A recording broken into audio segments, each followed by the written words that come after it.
My name is Gurney-Randall. I'm an actor, and I met Adrian Bunting, whose idea the Open Air Theatre is, through doing Open Air Theatre in Brighton with him in the 90s. Hi, my name is Manuell. I'm a dad and I live very close to here, so I'm really excited about the idea of this becoming a permanent open air theatre. I'm Sam Hewitt.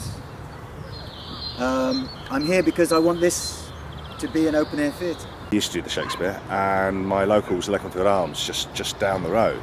And the regulars in there, they would come every year, and they'd always ask you, sort of a bit in the beginning of spring, they'd say, "Oh, what are you doing? What are you doing this year?" And we say, "Oh, well, you know, it's normally 2 shows. There was, so we're doing, I don't know, As You Like It, and Much Ado About Nothing." And they say, "Oh, that's great. My missus, she liked 12th Night, but I prefer Romeo and Juliet. But she likes the funnier ones." And we'd be there watching hundreds of local people come down that hill towards it, who would never go to a theatre. I asked the bloke, I said, "You know, do you see a lot of Shakespeare?" He said, "Well, I've never been to the theatre in my life, but I'll come to the open air." And that's what it's good for. My favourite memory of open air theatre in Brighton is a performance of The Tempest that we did in 1992 for the Brighton Festival, during which some passerby started to shout and holler at the audience, and when one of the audience members, who hadn't even paid, they were kind of sitting at the back on the other side of the fence, when they objected to the noise, this guy attacked them physically, at which point 3 or 4 members of the audience and all of the musicians leapt over the fence and sat on him, basically to shut him up. At which point 2 police officers who were off duty and in the audience came over, they made an arrest, and 5 minutes later a police motorcycle came down the hill to a chorus of cheers from the whole audience. And after that the show went on just as it did before. One of the reasons that memory sticks out for me is because it just shows the kind of community, the kind of feel that you get with an event performed in the open air.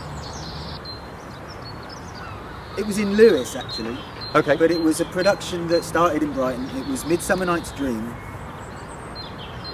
And I was playing a couple of roles, but my favourite part was I got to be in the play within a play towards the end of Pyramus and Thisbe, where the lowly workers of the community get together and put on a play for the royalty. I was standing next to an actor called Dave Mansfield, you probably haven't heard of, and dressed in a dress in front of what must have been getting on for 1,000 people. Motionless, with them laughing, everybody laughing, and the tiniest movement caused more laughter. And it's like no theatre experience I've ever had. I felt part of a event that was chaotic somehow. It wasn't safe, and therefore it was more exhilarating. That's what I'd like to happen here.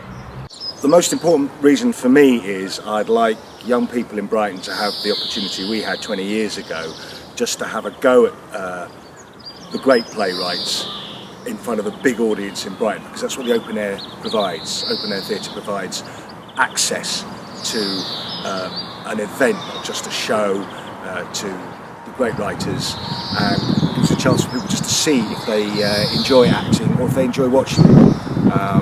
We had that. I'd like to make that happen again for another generation, but make it a permanent place that lasts and can grow. Well, I have to say, first and foremost, I'd love to bring my daughter here with her friends. I think she'll really enjoy just the whole atmosphere of an open theatre event, and I hope she'll come to love it as much as I do. I want it to be this because at least then I know it will be a creative space, and we need as many of those as we can get. all the world's stage, and all the men and women merely players.